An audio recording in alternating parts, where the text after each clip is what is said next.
The book of Daniel, chapter 5. The writing on the wall. King Belshazzar gave a great banquet for 1,000 of his nobles and drank wine with them. While Belshazzar was drinking his wine, he gave orders to bring in the gold and silver goblets that Nebuchadnezzar, his father, had taken from the temple in Jerusalem, so that the king and his nobles, his wives and his concubines might drink from them.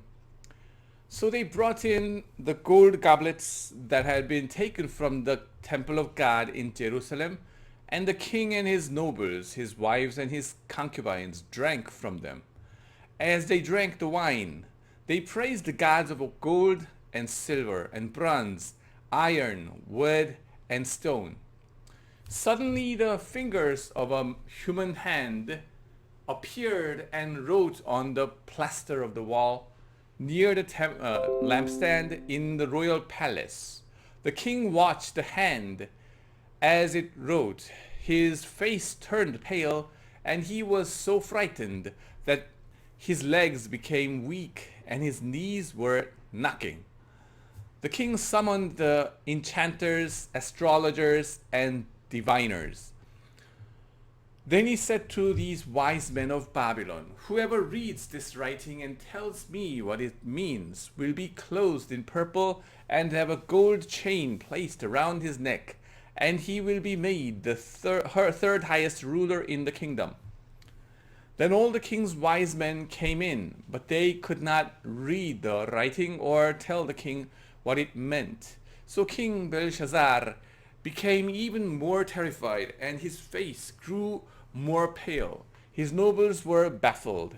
The queen, hearing the voices of king and his nobles, came into the banquet hall.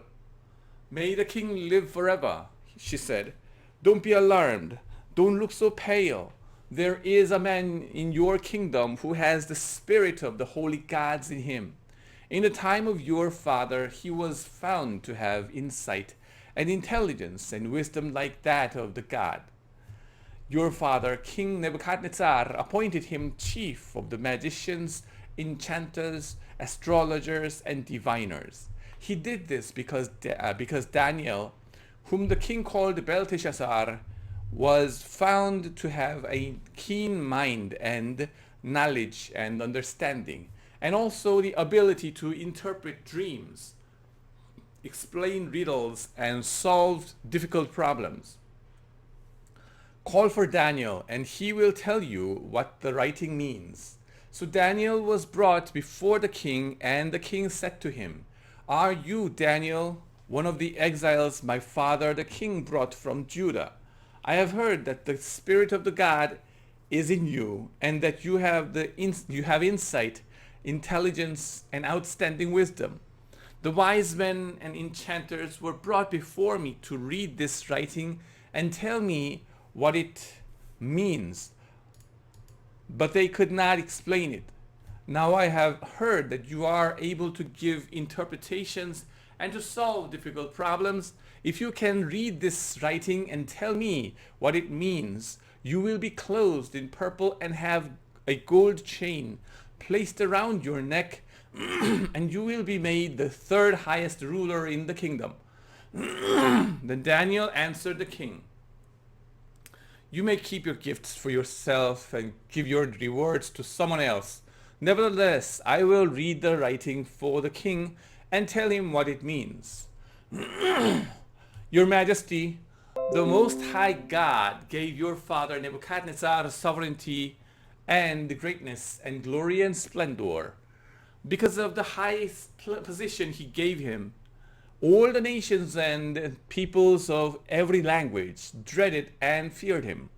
Those the king wanted to put to death, he put to death. Those he wanted to spare, he spared. Those he wanted to promote, he promoted. And those he wanted to humble, he humbled. But when his heart became arrogant and hardened with pride, he was deposed from his royal throne and stripped of his glory. He was driven away from people and given the mind of an animal. He lived with the wild donkeys and ate grass like the ox, and his body was drenched with the dew of heaven until he acknowledged that the Most High God is sovereign over all kingdoms on earth and sets over them anyone he wishes. But you, Belshazzar, his son, have not humbled yourself, though you knew all this. Instead, you have set yourself up against the Lord of heaven. You had the goblets from his temple brought to you and your nobles, your wives, and your concubines drank wine from them. You praised the gods of silver and gold, of bronze, iron, wood, and stone, which cannot see or hear or understand. But you did not honor the God who holds in his hand your life and all your ways. Therefore, he sent the hand that wrote the inscription. This is the inscription that was written. Mene, mene, tekel, parsin. Here is what these words mean. Mene, God has numbered the days of your reign and brought it to an end. Tekel, you have been weighed on the scales and found wanting. Peres, your kingdom is divided and given to the Medes and Persians. Then at Belshazzar's command, Daniel was clothed in purple, a gold chain was placed around his neck, and he was proclaimed the third highest ruler in the kingdom. That very night, Belshazzar, king of the Babylonians, was slain, and Darius the Mede took over the kingdom at the age of 62. Chapter 6. Daniel in the den of lions. It pleased Darius to appoint 120 satraps to rule throughout the kingdom, with 3 administrators over them, one of whom was Daniel. The satraps were made accountable to them so that the king might not suffer loss. Now Daniel so distinguished himself among the administrators and the satraps by his exceptional qualities that the king planned to set him over the whole kingdom. At this, the administrators and the satraps tried to find grounds for charges against Daniel in his conduct of government affairs, but they were unable to do so. They could find no corruption in him, because he was trustworthy and neither corrupt nor negligent. Finally, these men said, "We will never find any basis for charges against this man, Daniel, unless it has something to do with the law of his God." So these administrators and satraps went as a group to the king and said, "May King Darius live forever." The royal administrators, prefects, satraps, advisors, and governors have all agreed that the king should issue an edict and enforce the decree that everyone who prays to any god or human being during the next 30 days, except to you, your majesty, shall be thrown into the lion's den. Now, your majesty, issued a decree and put it in writing so that it cannot be altered, in accordance with the law of the Medes and Persians, which cannot be repealed. So King Darius put the decree in writing.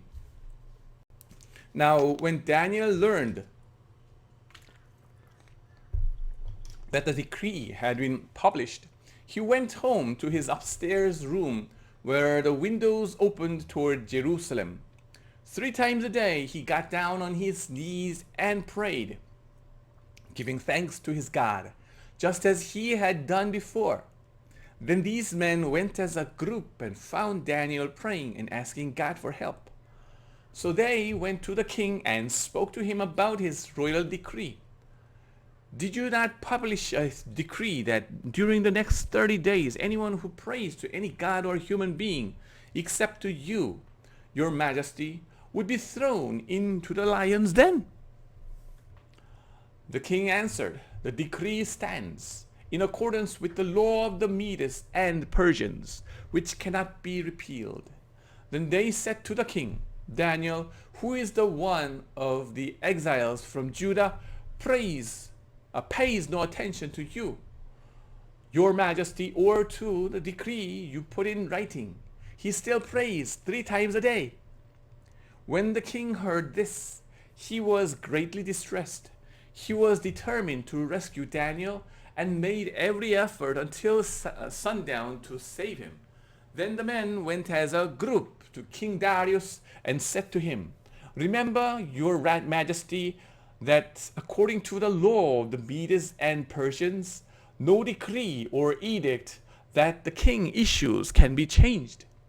So the king gave the order, and they brought Daniel and threw him into the lion's den. The king said to Daniel, "May your God, whom you serve, continually rescue you."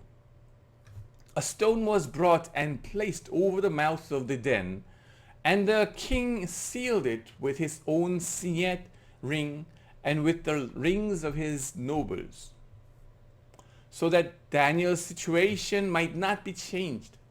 Then the king returned to his palace and spent the night without eating and without any entertainment being brought to him, and he could not sleep. At the first light of dawn, the king got up and hurried to the lion's den. When he came near the den, he called to Daniel in an anguished voice, "Daniel, servant of the living God, has your God, whom you serve continually, been able to rescue you from the lions?" Daniel answered, "May the king live forever. My God sent his angel, and he shut the mouths of the lions. They have not hurt me, because I was found innocent in his sight. Nor have I ever done any wrong before you, your majesty." The king was overjoyed and gave orders to lift Daniel out of the den. And when Daniel was lifted from the den, no wound was found on him, because he had trusted in his God. At the king's command, the men who had falsely accused Daniel were brought in and thrown into the lion's den, along with their wives and children. And before they reached the floor of the den, the lions overpowered them and crushed all their bones. Then King Darius wrote to all the nations and peoples of every language in all the earth, "May you prosper greatly. I issue a decree that in every part of my kingdom, people must fear and reverence the God of Daniel. For he is the living God, and he endures forever. His kingdom will not be destroyed. His dominion will never end. He rescues his slaves, and he performs signs and wonders in the heavens and on the earth. He has rescued Daniel from the power of the lions." So Daniel prospered during the reign of Darius and the reign of Cyrus the Persian. Amen.